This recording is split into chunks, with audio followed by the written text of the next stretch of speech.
Hi there. In this video, we will learn one of the important CSS selector called before and after. The before and after pseudo elements in CSS allow you to insert content onto page without needing it to be in the HTML. While the end result is not actually in the DOM, but it appears on the page. Let me show how we can use it. For example, we want to add before and after element in some div. For that, we need to write in CSS div double colon after, and in that class we can give content and whatever we want to give as a text. Let's see with real example. For example, I want to add some before element in this div.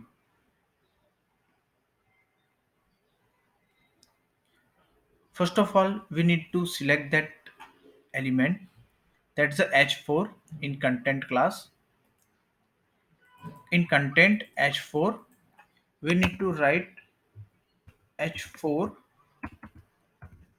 before content something. Save, and it should reload.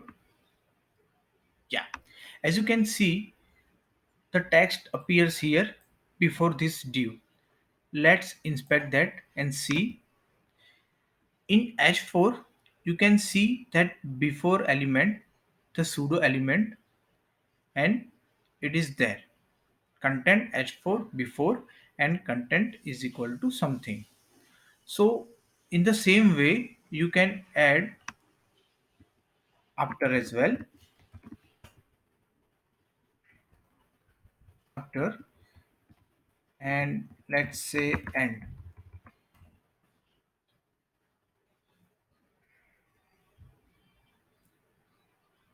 See, you can see after element in the h4. The before is here, after is here. Only reason to use one over the other are you want to generate content to come before the element content positionally. The after content is also after in source order, so it will be positioned on top of before. It stack on top of each other naturally. The value of the content can be a string, as we just saw, it's a string. You can add string as a content whatever you want. Please make sure do not use HTML elements, it won't work. Like you can't give h1 dash h1, it will simply render as like this. So you can use text as a content. The second option is image.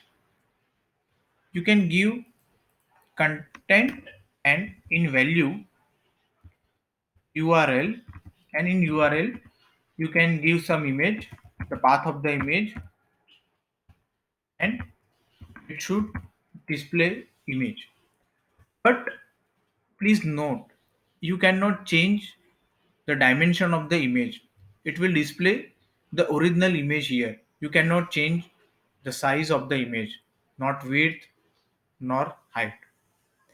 The third option is nothing, like content, and in value you can simply pass an empty string, nothing. It is very useful for clearfix when you are floating some elements and you want to clear that float. It is useful to give clear both, clear left, clear right, and in that context you can use content as an empty string and some other property like clear both. The next option is a counter.